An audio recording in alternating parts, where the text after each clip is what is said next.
Si Mila. Saan ka naninirahan?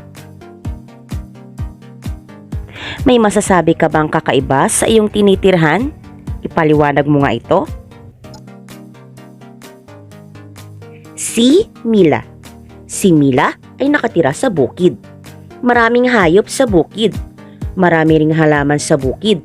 Maraming alagang hayop si Mila. May alagang baboy si Mila.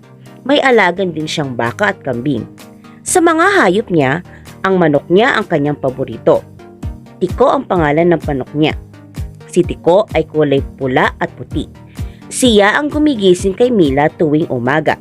Masaya si Mila kapag naririnig ang tilaok ni Tiko.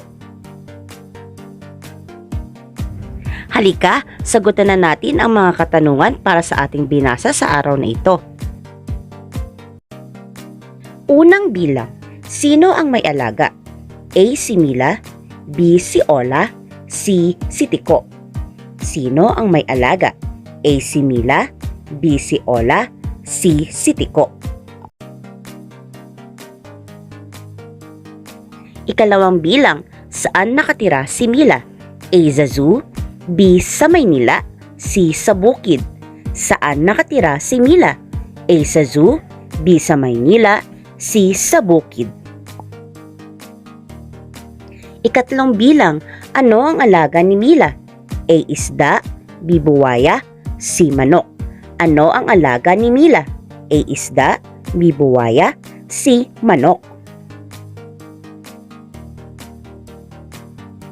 Paano ginigising ni Tiko si Mila sa umaga? A. Tumatahol, B. Tumitilaok, C. Umiiyak. Paano ginigising ni Tiko si Mila sa umaga? A. Tumatahol, B. Tumitilaok, C. Umiiyak. Panghuling bilang, anong isa pang magandang pamagat ng kwento?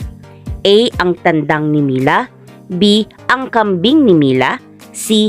Hayop sa gubat. Ano ang isa pang magandang pamagat ng kwento? A. Ang tandang ni Mila, B. Ang kambing ni Mila, C. Hayop sa gubat.